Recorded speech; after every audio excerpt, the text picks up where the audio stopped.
ಬಾಗಲಕೋಟೆ ಜಿಲ್ಲೆ ವಕೀಲರ ಸಂಘ ಹುನಗುಂದ ಇಳಕಲ್ಲ ಉಭಯ ತಾಲೂಕುಗಳು ಹಾಗೂ ಉಭಯ ತಾಲೂಕುಗಳ ವಿವಿಧಿಲಾಖೆಗಳ ಸಹಯೋಗದಲ್ಲಿ ವಕೀಲರ ದಿನಾಚರಣೆ ಅಂಗವಾಗಿ ದಿನಾಂಕ ನವೆಂಬರ್ 29, 2024 ರಿಂದ ಡಿಸೆಂಬರ್ 1, 2024 ರವರೆಗೆ ಹಮ್ಮಿಕೊಂಡ ಟೆನಿಸ್ ಬಾಲ್ ಕ್ರಿಕೆಟ್ ಪಂದ್ಯಾವಳಿಗಳ ಉದ್ಘಾಟನಾ ಸಮಾರಂಭವು ಹುನಗುಂದ ಸಂಚಾರಿ ನ್ಯಾಯಾಲಯದ ಹೆಚ್ಚುವರಿ ಜಿಲ್ಲಾ ಮತ್ತು ಸತ್ರ ನ್ಯಾಯಾಧೀಶರಾದ ಜೇಮೂಲಿಮನಿರ ನೇತೃತ್ವದಲ್ಲಿ ಹಾಗೂ ಹುನಗುಂದ ವಕೀಲರ ಸಂಘದ ಅಧ್ಯಕ್ಷರಾದ ಪೇಸ್ ಕಟಾಣಿರ ಅಧ್ಯಕ್ಷತೆಯಲ್ಲಿ ಹುನಗುಂದ ಪಟ್ಟಣದ ಕ್ರೀಡಾಂಗಣದಲ್ಲಿ ಮುಂಜಾನೆ 11 ಗಂಟೆಗೆ ಜರುಗಿತು.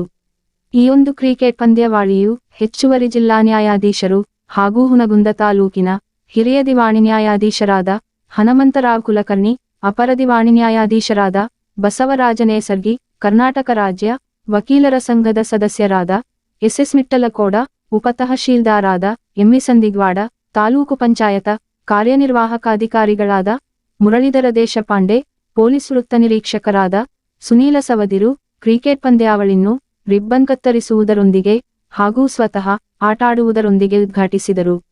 ನಂತರ ಜರುಗಿದ ವೇದಿಕೆ ಕಾರ್ಯಕ್ರಮದಲ್ಲಿ ಹೆಚ್ಚುವರಿ ಜಿಲ್ಲಾ ಮತ್ತು ಸತ್ರ ನ್ಯಾಯಾಧೀಶರಾದ ಜೇಮೂಲಿಮನಿರು ಉದ್ಘಾಟನೆ ಪರ ಹಾಗೂ ಕರ್ನಾಟಕ ರಾಜ್ಯ ವಕೀಲ ಪರಿಷತ್ ಸದಸ್ಯರಾದ ಎಸ್ ಮಿಟ್ಟಲಕೋಡರು ಅತಿಥಿಗಳ ಪರ ಹಾಗೂ ಪೇಸ್ ಕಟಾಣಿಯರು ಅಧ್ಯಕ್ಷೀಯ ಪರ ಮಾತನಾಡಿ, ಕ್ರೀಡೆಗಳು ಆದಿ ಅನಾದಿ ಮತ್ತು ಪ್ರಾಚೀನ ಕಾಲದಲ್ಲಿ ಅಸ್ತಿತ್ವದಲ್ಲಿದ್ದಾಗ ಈ ಕ್ರೀಡಾಕೂಟಗಳಲ್ಲಿ ಪ್ರಾಣಿಗಳ ಮೇಲೆ ಸವಾರಿ ಮಾಡುತ್ತಾ ಬರ್ಚೆಸೆತ ಯುದ್ಧ ಮಾಡುವ ಕ್ರೀಡೆಗಳ ಇತಿಹಾಸವನ್ನು ಸ್ಮರಿಸಿದರು. ನಂತರ ಸುಮಾರು 400 ವರ್ಷಗಳ ಹಿಂದೆ ಕ್ರೀಡೆಗಳನ್ನು ಚೀನಾ ದೇಶವರಿಂದ ಸಾಮಾಜಿಕ ಪ್ರಯೋಗಶೀಲವನ್ನಾಗಿಸಿದ ಹಾಗೂ ಕ್ರೀಡೆಗಳಲ್ಲಿ ಅಂಗ ಸಾಧನೆಗಳ ಬಳಕೆಯಿಂದ ಬದಲಾದ ಕ್ರೀಡಾ ಜಗತ್ತಿನ ಮಹತ್ವ ಹಾಗೂ 16ನೇ ಶತಮಾನದಲ್ಲಿ ಒಲಿಂಪಿಯಾ ಎಂಬ ನಗರದಲ್ಲಿ ಪ್ರತಿ 4 ವರ್ಷಕ್ಕೊಮ್ಮೆ ಕ್ರೀಡಾಕೂಟವು ಪ್ರಾರಂಭದೊಂದಿಗೆ ಪ್ರಸಿದ್ಧಿಗೆ ಪಡೆದರ ಬಗ್ಗೆ ಪ್ರಸ್ತಾಪಿಸಿದರು. ನಂತರ ಬ್ರಿಟಿಷರಿಂದ 18ನೇ ಶತಮಾನದ ಅಂತ್ಯದಲ್ಲಿ ಹಾಗೂ 19ನೇ ಶತಮಾನದ ಮಧ್ಯಭಾಗದಲ್ಲಿ ಜರುಗಿದ ಕ್ರಿಕೆಟ್ ಪಂದ್ಯಾವಳಿಯು ಜಾಗತಿಕವಾಗಿ ಜನಪ್ರಿಯತೆ ಪಡೆದು ಪರಿವರ್ತನೆಯಾಗಿದ್ದ ಇತಿಹಾಸವನ್ನು ಬಿಚ್ಚಿಟ್ಟರು. ನಂತರ ಈ ಕ್ರೀಡೆಗಳು ನಮ್ಮ ದೇಶದ ಜೀವನಾಡಿಗಳು, ಭಾತೃತ್ವ, ಸ್ನೇಹತ್ವ ಮತ್ತು ಎಲ್ಲರೂ ಒಂದಾಗಿಸುವ ಭಾವನೆಗಳಿಗೆ ಪ್ರೇರೇಪಣೆ ನೀಡುತ್ತವೆ. ಜೊತೆಗೆ ಕ್ರೀಡೆಯು ಮನುಷ್ಯನನ್ನು ದೈಹಿಕ ಮತ್ತು ಮಾನಸಿಕ ಆರೋಗ್ಯವನ್ನು ಸದೃಢಗೊಳಿಸುತ್ತದೆ. ಹಾಗಾಗಿ ಕೇವಲ ಪಠ್ಯದಲ್ಲಿ ಜ್ಞಾನ ಸಂಪಾದನೆವಾದರೆ ಸಾಲದು, ಪಠ್ಯೇತರ ಚಟುವಟಿಕೆಗಳಲ್ಲಿ ನಮ್ಮನ್ನು ತೊಡಗಿಸಿಕೊಂಡಾಗ ಮಾತ್ರ ದೈಹಿಕ ಆರೋಗ್ಯದ ಸರ್ವೋತ್ಮುಖ ಬೆಳವಣಿಗೆ ಸಾಧ್ಯವಾಗುತ್ತದೆ. ಆ ಬೆನ್ನಲೆಯಲ್ಲಿ ಹಿಂದಿನ ದಿನಮಾನಗಳಲ್ಲಿ ಕ್ರೀಡೆಗಳು ಕಡಿಮೆಯಾಗಿದ್ದಾಗ ಸಮಯ ಇರುತ್ತಿತ್ತು, ಆದರೆ ಇಂದಿನ ದಿನಮಾನಗಳಲ್ಲಿ ಕ್ರೀಡೆಗಳು ಹೆಚ್ಚಾಗಿವೆ. ಆದರೆ ನಮ್ಮ ಬಳಿ ಸಮಯವಿಲ್ಲ. ಹಾಗಾಗಿ ನಿಮ್ಮ ಸಮಯ ಮತ್ತು ಸಾಮರ್ಥ್ಯಕ್ಕನುಗುಣವಾಗಿ ಕ್ರೀಡೆಗಳಲ್ಲಿ ಹೆಚ್ಚೆಚ್ಚು ತಮ್ಮನ್ನು ತೊಡಗಿಸಿಕೊಳ್ಳುತ್ತಾ ನಿಮ್ಮ ಆರೋಗ್ಯ ಸುಧಾರಿಸಿಕೊಳ್ಳಬೇಕೆಂದು ಕ್ರೀಡಾಪಟುಗಳಿಗೆ ಕರೆ ನೀಡಿದರು. ನಂತರ ಕ್ರೀಡೆಯಲ್ಲಿ ಸೋಲು ಗೆಲುವು ಮುಖ್ಯವಲ್ಲ. ಆ ಕಾರಣದಿಂದ ಕ್ರೀಡಾಪಟುಗಳು ಕ್ರೀಡಾ ಸ್ಫೂರ್ತಿ, ಕ್ರೀಡಾ ಮನೋಭಾವನೆಯಿಂದ ಆಟವಾಡಬೇಕೆ ಹೊರತು ಅಶಿಸ್ತು ಪ್ರದರ್ಶಿಸಿ ನಿಮ್ಮ ವೃತ್ತಿ ಗೌರವಕ್ಕೆ ಧಕ್ಕೆ ಬರದಂತೆ ಹಾಗೂ ಆಟದ ನಿಯಮಾವಳಿ ಮತ್ತು ನ್ಯಾಯನಿರ್ಣಾಯಕರ ತೀರ್ಪಿನಂತೆ ನಿಮ್ಮಾಟವಾಗಲೆಂದು ಆಟಗಾರರಿಗೆ ಕಿವಿಮಾತು ಹೇಳಿದರು. ಈ ಒಂದು ಸಮಾರಂಭದಲ್ಲಿ ವಕೀಲರಾದ ಆರ್.ಎಚ್. ಕೊಕಾಟೆ ಮತ್ತು ಶಿವುವಾಲಿಕಾರರು ವೇದಿಕೆ ಹಂಚಿಕೊಂಡರೆ, ಇಳಕಲ್ಲ ವಕೀಲರ ಸಂಘದ ಅಧ್ಯಕ್ಷರಾದ ಬಿಎಫ್ಟೆ, ಪುರಸಭೆ ಮುಖ್ಯಾಧಿಕಾರಿ ಗುರುರಾಜ ಚೌಕಿಮಠ, ಆರೋಗ್ಯಾಧಿಕಾರಿಗಳಾದ ಸಂಗಮೇಶ್ ಅಂಗಡಿ, ಹೆಸ್ಕಾಂ ಸಹಾಯಕ ಲೆಕ್ಕಾಧಿಕಾರಿಗಳಾದ ಮಹಮ್ಮದಲಿ ಕಾಂಟ್ರಾಕ್ಟರ್ ಸೇರಿದಂತೆ ಉಭಯ ತಾಲೂಕುಗಳ ವಕೀಲರ ಸಂಘದ ಪದಾಧಿಕಾರಿಗಳು, ಸದಸ್ಯರು ವೇದಿಕೆ ಅಲಂಕರಿಸಿದ್ದರು. ಹಾಗೂ ಇತರೆ ಕ್ರೀಡಾಪಟು ವಕೀಲರು, ವಿವಿಧಿಲಾಖೆಯ ಕ್ರೀಡಾಪಟುಗಳು ಉಪಸ್ಥಿತರಿದ್ದರು. Loknayak Kannada news bureau report Hungund.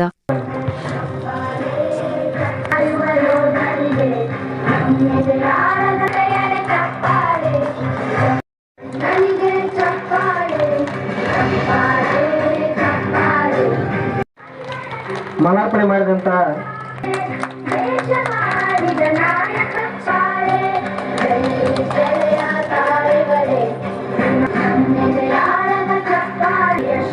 ಧನ್ಯವಾದಗಳು.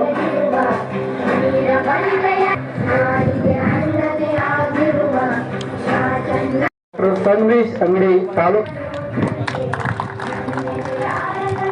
ಕಾರ್ಯಕ್ರಮಕ್ಕೆ ಚಾಲನೆ ನೀಡಿರುವಂತಹ ಶ್ರೀ ಶಿವುವಾಲಿಕಾರ್ ವಕೀಲರಿಗೆ ಧನ್ಯವಾದಗಳು. ಉದ್ಘಾಟನಾ ಕಾರ್ಯಕ್ರಮದಲ್ಲಿ ವೇದಿಕೆಯಲ್ಲಿ ಆಸೀನ ಸಂಘದ ಅಧ್ಯಕ್ಷರುಗಳೇ, ಆಟಗಳು ನಮ್ಮ ದೇಶದ ಜೀವನಾಡಿಗಳು. ಇಲ್ಲದೆ ಇದ್ದರೆ ಮನುಷ್ಯನ ಬೆಳವಣಿಗೆ ಕುಂಠಿತ ಆಗ್ತದೆ. ಆಟಗಳಿಂದ ಸಾಕಷ್ಟು ದೈಹಿಕ ಹಾಗೂ ಮಾನಸಿಕವಾದಂಥ ಲಾಭಗಳಿವೆ. ಈ ಆಟಗಳು ಇವತ್ತಿಂದ ಹುಟ್ಟದ್ದಲ್ಲ, ಅನಾದಿ ಕಾಲದಿಂದಲೂ ಪ್ರಾಚೀನ ಕಾಲದಿಂದಲೂ ಸಹ ಈ ಆಟಗಳು ಪ್ರಚಲಿತದಲ್ಲಿತ್ತು. ಕೇವಲ ವಸ್ತುಗಳ ಜೊತೆಗೆ ಮಾತ್ರ ಆಡಿದರೆ ಆಟ, ಇಲ್ಲದಿದ್ದರೆ ಆಟ ಅಲ್ಲ ಅನ್ನುವಂಥದ್ದಿಲ್ಲ. ಅನಾದಿ ಕಾಲದಲ್ಲಿ, ಪ್ರಾಚೀನ ಕಾಲದಲ್ಲಿ ಪ್ರಾಣಿಗಳೊಂದಿಗೆ ಆಟ ಆಡ್ತಿದ್ರು, ಪ್ರಾಣಿಗಳನ್ನು ಬೆನ್ನತ್ತು ಓಟ ಮಾಡ್ತಾಯಿದ್ರು, ಪ್ರಾಣಿಗಳ ಮೇಲೆ ಕುಂತು ಖರ್ಚುಗಳನ್ನು ಎಸೆಯುವುದು, ಯುದ್ಧಗಳನ್ನು ಮಾಡುವುದು ಮಾಡ್ತಿದ್ರು. ಸುಮಾರು ಕ್ರಿಸ್ತಶಕ 400 ವರ್ಷಗಳ ಹಿಂದೆ ಚೈನಾದವರು ಇಂತಹ ಆಟಗಳನ್ನು ಸಾಮಾಜಿಕ ಪ್ರಯೋಗಗಳನ್ನಾಗಿ ತೋರಿಸ್ತಾ ಬಂದರು. ಅವರ ಜನಪ್ರಿಯ ಆಟಗಳಾದರೆ ಅಂಗಸಾಧನೆ ಅಂದರೆ ಅದರ ಕುಸ್ತಿ ಇರಬಹುದು, ವೇಟ್ ಲಿಫ್ಟಿಂಗ್ ಇರಬಹುದು, ಜಿಮ್ನಾಸ್ಟಿಕ್ ಇರಬಹುದು, ಅಂತಹ ಆಟಗಳನ್ನು ಅವರು ಆಡ್ತಾಯಿದ್ರು. ಕ್ರಮೇಣ ಆಟಗಳು ಬದಲಾಗ್ತಾ ಜಾಗತಿಕವಾಗಿ ಆಟಕ್ಕೆ ಒಂದು ಮಹತ್ವವನ್ನು ಬಂತು. 16ನೇ ಶತಮಾನದಲ್ಲಿ ಒಲಿಂಪಿ ಅನ್ನುವಂಥ ನಗರದಲ್ಲಿ ಪ್ರತಿ 4 ವರ್ಷಗಳಿಗೊಮ್ಮೆ ಆಟಗಳನ್ನು ಆಡ್ತಾ ಇದ್ರು. ಅದು 18ನೇ ಶತಮಾನದ ಬರುವವರೆಗೆ ಒಲಿಂಪಿಕ್ ಆಟ ಅಂತ ಇಡೀ ಜಗತ್ತಿಗೆ ಪ್ರಸಿದ್ಧ ಬಂತು. ತದನಂತರ ಇವತ್ತು ತಾವು ಹಮ್ಮಿಕೊಂಡಂಥ ಈ ಕ್ರಿಕೆಟ್ ಪಂದ್ಯಾವಳಿ ಬ್ರಿಟಿಷರು 19ನೇ ಶತಮಾನದ ಆದಿ ಭಾಗದಲ್ಲಿ, 18ನೇ ಶತಮಾನದ ಅಂತ್ಯ ಭಾಗದಲ್ಲಿ ಈ ಒಂದು ಕ್ರಿಕೆಟ್ ಆಟವನ್ನು ಸಂಶೋಧನೆ ಮಾಡಿದರು. ಆ ಆಟ 19ನೇ ಶತಮಾನದ ಮಧ್ಯಭಾಗದವರೆಗೆ ಜಗತ್ತಿನಾದ್ಯಂತ ವಿಶ್ವ ಆಟವನ್ನಾಗಿ ಪರಿವರ್ತನೆ ಹೊಂದಿದೆ. ಸಹೋದರತ್ವ ಭಾವನೆ ಬರ್ತದೆ, ಸ್ನೇಹತ್ವ ಹೆಚ್ಚಾಗ್ತದೆ, ಎಲ್ಲರೂ ಒಂದಾಗಬೇಕು ಅನ್ನುವಂಥ ಒಂದು ಪ್ರೇರಣೆಯನ್ನು ನೀಡ್ತಾರೆ. ಈ ಆಟದಿಂದ ದೈಹಿಕ ಕೌಶಲ್ಯಗಳನ್ನು ಪಡಿಬಹುದು, ವ್ಯಕ್ತಿ ಸದೃಢವಾದಂಥ ಆರೋಗ್ಯದ ಬೆಳವಣಿಗೆಯನ್ನು ಮಾಡ್ಕೊಳ್ಬಹುದು. ಕೇವಲ ಪಠ್ಯ ಚಟುವಟಿಕೆಗಳಲ್ಲಿ ಜ್ಞಾನ ಸಂಪಾದನೆ ಮಾಡಿದರೆ ಸಾಕಾಗುವುದಿಲ್ಲ, ಪಠ್ಯೇತರ ಚಟುವಟಿಕೆಗಳಲ್ಲಿಯೂ ನಾವು ಕೈಗೊಳ್ಳಬೇಕಾಗ್ತದೆ, ತೊಡಕುಗೊಳ್ಬೇಕಾಗ್ತದೆ. ಏಕೆಂದರೆ ಆರೋಗ್ಯಕ್ಕಿಂತ ಬೇರೆ ಇನ್ನೊಂದು ಭಾಗ್ಯ ಇಲ್ಲ ಅನ್ನೋದು ತಮಗೆಲ್ಲರಿಗೂ ಗೊತ್ತಿದೆ. ವ್ಯಕ್ತಿ ಆರೋಗ್ಯವಾಗಿರಬೇಕು, ದೈಹಿಕವಾಗಿ ಸದೃಢವಾಗಿರಬೇಕು, ಮಾನಸಿಕವಾಗಿ ಸದೃಢ ಇರಬೇಕು ಅಂತಂದರೆ ಕೇವಲ ಅದು ಒಂದೇ ಒಂದು ಸಾಧನದಿಂದ ನಾವು ಅಂತ ಸಾಧನೆಯನ್ನು ಕಾಣಬಹುದು. ಅದು ಕೇವಲ ಆಟಗಳು ಬಾಹ್ಯ ಆಟಗಳಾಗಿರಬಹುದು, ಆಂತರಿಕ ಆಟಗಳಾಗಿರಬಹುದು. ಅಂದರೆ ಇಂಡೋರ್ ಗೇಮು, ಔಟ್ಡೋರ್, ಯಾವ ಆಟ ಅನ್ನೋದು ಇಂಪಾರ್ಟೆಂಟ್ ಅಲ್ಲ. ಮನುಷ್ಯ ಆಟದಲ್ಲಿ ತೊಡಕೊಂಡ್ರೆ ಅವನು ಸಮತೋಲನವನ್ನು, ಆರೋಗ್ಯವನ್ನು ಕಾಪಾಡಿಕೊಳ್ತಾನೆ. ಪುರಾತನ ಕಾಲದಲ್ಲಿ ನಾವೆಲ್ಲ ಚಿಕ್ಕವರಿದ್ದಾಗ ತಮ್ಗೆ ಗೊತ್ತಿರ್ಬೋದು, ಸಾಕಷ್ಟು ವಾಲಿಬಾಲು, ಹಾಕಿ, ಕ್ರಿಕೆಟು ಅಂತ ಎಲ್ಲ ಆಟಗಳನ್ನು ಆಡ್ತಿದ್ದೀವಿ. ಆವಾಗ ಆಟಗಳು ಇರಲಿಲ್ಲ, ಸಿಕ್ಕಾಪಟ್ಟೆ ಟೈಮ್ ಇತ್ತು. ಈಗ ಸಿಕ್ಕಾಪಟ್ಟೆ ಆಟಗಳಿದೆ, ಆಟ ಆಡೋಕ್ಕೆ ಟೈಮ್ ಇಲ್ಲ. ಅದಕ್ಕೆ ಯಾವಾಗ ಆಟ ಆಡೋಕ್ಕೆ ನಿಮಗೆ ಸಮಯ ಸಿಗ್ತಿದೆ, ಯಾವಾಗ ಆಟಗಳಲ್ಲಿ ನೀವು ತೊಡಗಿಸ್ಕೊಳ್ಳಲಿಕ್ಕೆ ಶಕ್ತಿ ಸಾಮರ್ಥ್ಯ ಇದೆ, ಅಂತಹ ಸಮಯದಲ್ಲಿ ನೀವು ಆಟವನ್ನು ಆಡಿ ದೈಹಿಕವಾಗಿ ಸಮರ್ಥರಾಗಬೇಕು. ಈ ಪೊಲೀಸರ ಇಲಾಖೆಯಲ್ಲಿ ನೀವು ನೋಡೋದು, ಪೊಲೀಸರೆಲ್ಲ ಯಾಕಷ್ಟು ಸಮರ್ಥರಾಗಿರ್ತಾರೆ, ಯಾಕಷ್ಟು ಫಿಟ್ ಆಗಿರ್ತಾರೆ ಅಂದರೆ ಅವ್ರು ಆಟ ಆಡದೇ ಇದ್ರೂ ಸಹಿತ ಅವ್ರಿಗೆ ಪರೇಡ್ ಮಾಡಿಸ್ತಾರೆ. ಅವರು ಪರೇಡ್ ಒಂದಿನ ಮಾಡಿ ಬಿಡೋದಲ್ಲ, ದಿನಾಲೂ ಅವರು ಗ್ರೌಂಡಲ್ಲಿ ಒಂದಿನ 2 ದಿನ ಪರೇಡ್ ಮಾಡಬಹುದು, ಹೋಗುವುದಿಲ್ಲ. ಸಾಕಷ್ಟು ಬಿಸಿಲಿದೆ. ಟೀಮ್ಗಳು ಈ ಒಂದು ಕಾರ್ಯಕ್ರಮದಲ್ಲಿ, ಈ ಒಂದು ಸ್ಪೋರ್ಟ್ಸ್ನಲ್ಲಿ ಭಾಗವಹಿಸ್ತಾ ಇದೆ. ಈ 14 ಟೀಮ್ಗಳಲ್ಲಿ ನ್ಯಾಯಾಂಗದ ವಕೀಲರ ಸಂಘದ 3 ಟೀಮ್ಗಳು ಹಾಗೂ ನ್ಯಾಯಾಂಗ ಮತ್ತು ಇಲ್ಲಿದೆ. ಇಂಥ ಒಂದು ಕಾರ್ಯಕ್ರಮವನ್ನು ಹುನಗುಂದ ಮತ್ತು ಇಳಕಲ್ ತಾಲೂಕ ಹಾಗೂ ಒಂದು ಕಾರ್ಯ ಅಂತ ಹೇಳ್ಬೋದು. ಈ ಕಾರ್ಯಕ್ರಮದಲ್ಲಿ ಮಾತನಾಡಲಿಕ್ಕೆ ಮಾಡಬೇಡಿ. ಅಂಪೈರ್ ಅಂದರೆ ಅವರು ದೇವರ ಸಮಾನ. ನೀವು ಅವರು ನೀಡಿದಂಥ ತೀರ್ಪನ್ನು ಒಪ್ಕೋಬೇಕು. ಗಲಾಟೆ ಮಾಡಿ ಅದೆಲ್ಲ ಮಾಡಿ ವಕೀಲರ ಸಂಘಕ್ಕೆ ಮತ್ತು ಇನ್ನೊಂದು ಸಂಸ್ಥೆಗೆ, ಇಲಾಖೆಗೆ ಕೆಟ್ಟ ಹೆಸರು ಬರುವಂಥ ಕಾರ್ಯಕ್ರಮವನ್ನು ನಾವು ಮಾಡಬಾರ್ದು. ಆ ಒಂದು ನಿಟ್ಟಿನಲ್ಲಿ ತಾವೆಲ್ಲರೂ ಸಂಯಮದಿಂದ ವರ್ತಿಸಿ ಸರಿಯಾಗಿ ಆಟ ಆಡಿ, ಥರ್ಡ್ ಅಂಪೈರ್ನ ಇಟ್ಕೊಂಡು ಅಂಥ ಒಂದು ಆಟಗಳನ್ನು ಆಡಿ. ಆಟದಲ್ಲಿ ಸೋಲು ಗೆಲುವು ಇಂಪಾರ್ಟೆಂಟ್ ಅಲ್ಲ, ನಾನು ಗೆಲ್ಲೇಬೇಕು ಅಂತ ಆಟ ಆಡೋದಲ್ಲ. ಆಟದಲ್ಲಿ ಕ್ರಿಕೆಟ್ನಲ್ಲಿ ಬ್ಯಾಟ್ಸ್ಮನ್ಗೆ ವ್ಯಾಲ್ಯೂ ಇದೆ, ಬೌಲರ್ಗೆ ವ್ಯಾಲ್ಯೂ ಇದೆ, ವಿಕೆಟ್ ಕೀಪರ್ಗೆ ವ್ಯಾಲ್ಯೂ ಇದೆ ಅಂತಂದರೆ ಅರ್ಥ ಅಲ್ಲ. ಯಾರು ಸಮಗ್ರವಾಗಿ ಚೆನ್ನಾಗಿ ಆಟಗಳನ್ನು ಆಡ್ತಾರೆ ಅವ್ರನ್ನ ಜನ ಗುರುತಿಸ್ತಾರೆ. ತಾವೆಲ್ಲ ಕೇಳಿರ್ಬೋದು, ಇವತ್ತು ಜಗತ್ತಲ್ಲಿ ಅವ್ರ ಹೆಸರಿದೆ. ವಿಕೆಟ್ ಕೀಪರ್ಗೂ ಬೆಲೆ ಇಲ್ಲಲ್ಲ, ಅವ್ರ ಆಟದಲ್ಲಿ ಆಡ್ತಕ್ಕಂಥ ತಾವೆಲ್ಲರೂ ಆಡಬೇಕು, ಚೆನ್ನಾಗಿ ಆಡಬೇಕು. ಈ ಕ್ರಿಕೆಟ್ನಲ್ಲಿ ಇಡೀ ಜಗತ್ತಿನಲ್ಲಿ 10 ಶ್ರೇಷ್ಠ ಕ್ರಿಕೆಟ್ಗಳಲ್ಲಿ 6 ಜನ ಭಾರತೀಯರಿದ್ದಾರೆ, ತಮ್ಗೆಲ್ಲರಿಗೂ ಗೊತ್ತಿದೆ.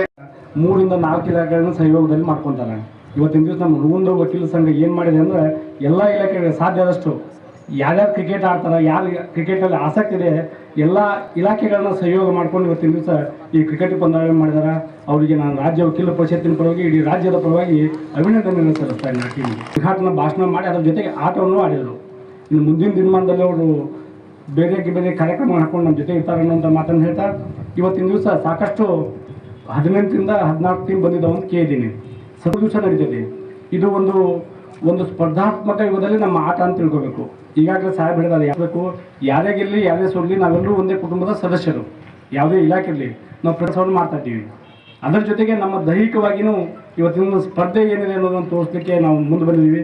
ನಾನು ಇವತ್ತಿನ ದಿವಸ ಒಂದು ಪಂದ್ಯಾವಳಿಯನ್ನು ಆಯೋಜಿಸಿದ್ದು ವಕೀಲರೇ.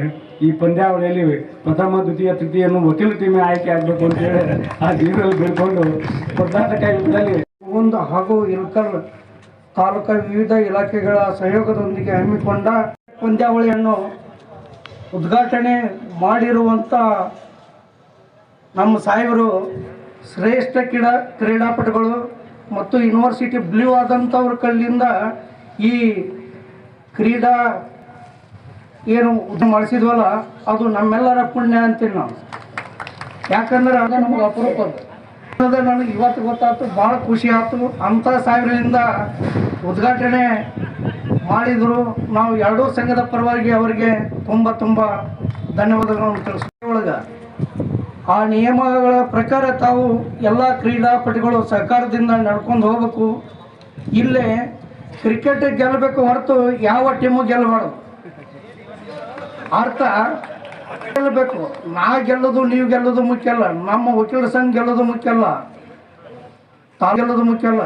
ಯಾರು ಗೆಲ್ಲಬೇಕು ಅಂದ್ರೆ ಆಟ ಗೆಲ್ಲಬೇಕು. ಆಟ ಅಂದ್ರೆ ಮನೋಭಾವನೆದಿಂದ, ಆಟದ ಮನೋಭಾವನೆ ಗೆಲ್ಲಬೇಕು ಹೊರತು ನಾವು ಯಾವುದೇ ರೂಟ್ನಾಗ ಗೆಲ್ತೀವಿ ಅಂದ್ರೆ ಇಲ್ಲಿ ಅವಕಾಶ ಇಲ್ಲ. ಆ ಕಾರಣಕ್ಕಾಗಿ ನಮ್ಮ ಎಲ್ಲ ಕ್ರೀಡಾ ಕೋರ್ತಾ ಇವತ್ತಿನ ಕಾರ್ಯಕ್ರಮವನ್ನು ಮುಗಿಸ್ತಾ ಇದ್ದೇವೆ. ಈಗ ಕಾರ್ಯಕ್ರಮದ ಇವತ್ತಿನ ಕ್ರೀಡೆ ಪ್ರಾರಂಭವಾಗುವುದು. ದಯವಿಟ್ಟು ಎಲ್ಲರೂ ಹೊರಗಡೆ ಕ್ರೀಡಾಂಗಣದ ಹೊರಗಡೆ ಬಂದು ಆಟಗಾರರಿಗೆ ಅನುಕೂಲ ಮನುಷ್ಯನ